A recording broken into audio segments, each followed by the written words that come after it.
Magandang araw sa lahat! Ako nga pala si Alan J. de la Cruz, ang inyong makata para sa araw na ito. Ang aming napili para sa aming dula-dulaan ay ang realismo. At ngayon ay aming ipapakita ang dalawang uri ng estudyante sa tatlong senaryo. Kaya't ano pang hinihintay natin? Halina at ating panoorin ang aming dula-dulaan.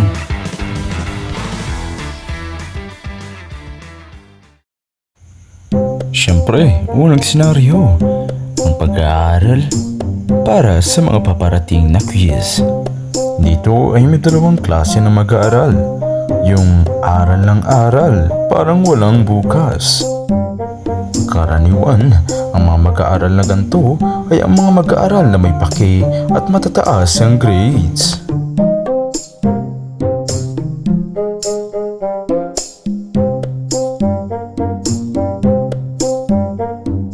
At syempre naman, kung meron yung may pake, meron din yung mga walang pake. Ay, la bala conmigo, que yo el paso te sigo. Ladies and gentlemen, ang mga walang pake sa grades. Ito yung mga klase ng tao na walang balak sa kanilang grades at sila pa ang hadlang sa iyong pag-aaral.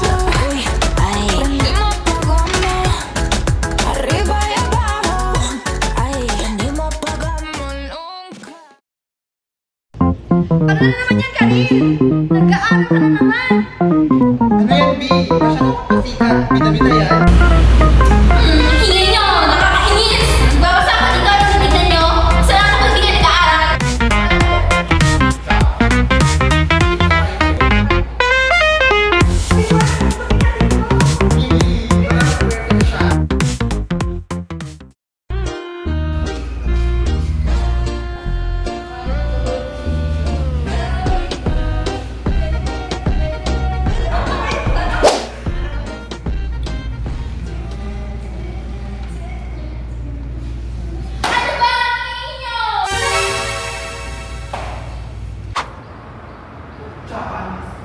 Sinasabi nyo?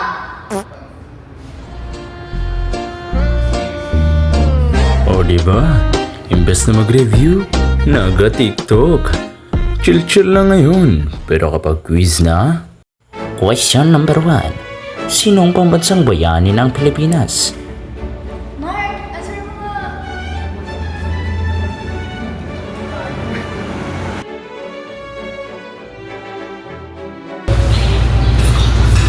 Ganyan, TikTok pa kayo. Ganyan na pa pala ng mga TikTok. Check!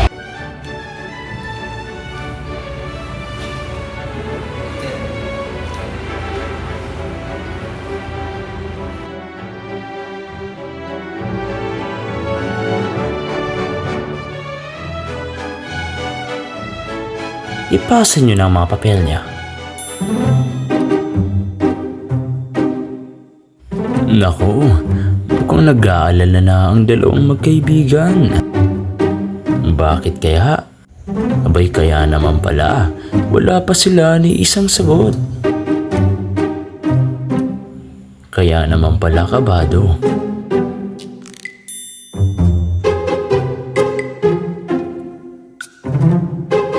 Stand up, Karil. Dahil nakuha mo ang lahat ng tamang sagot. Let's clap for Miss Karil.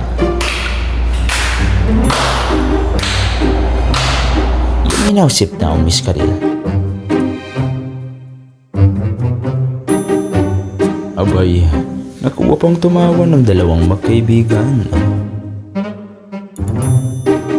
Mark and Maripol, stand up. Dahil na-zero kayong dalawa. Yan tuloy, pa-TikTok pa.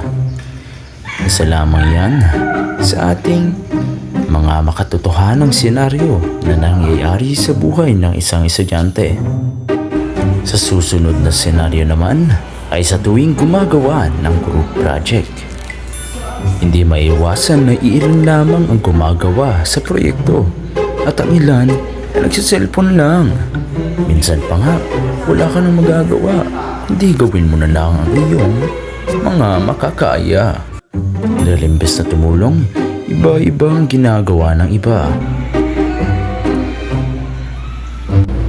Mark, baka gusto niyo tumulong.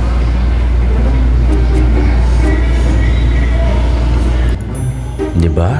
Imbes na tumulong, nag-cellphone lang sila.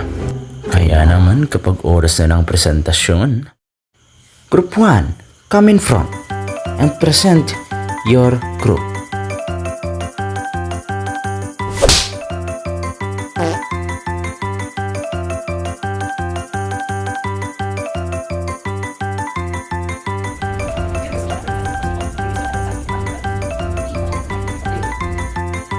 Sige, mahusay Group 1. Palakpakan natin sila.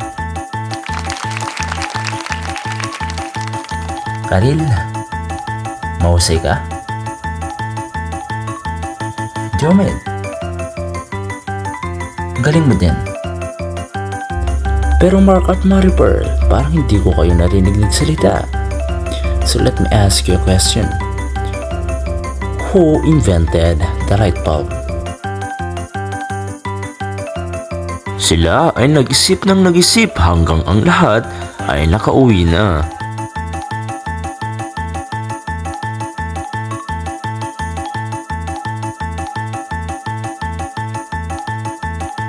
At yan ang ikalawang senaryo. Ang mga kagrupong hindi tumutulong sa paggawa ng proyekto. Ngayon naman, tayo'y dumako sa ikatlong senaryo. Ang iba't ibang klase ng magkakaibigan sa paaralan. Siyempre, yung unang tipo, yung mga matatalino. Yung mga mahilig mag-aral. Yung tipong parang wala nang bukas kung mag-aral.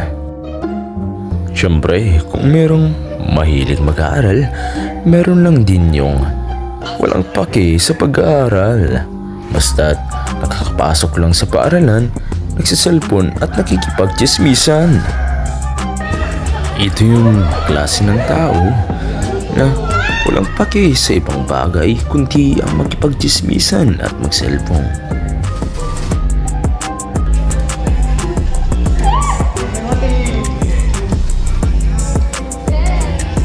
Perfect yun, no? Ito hindi masyado. Mga ating na rin.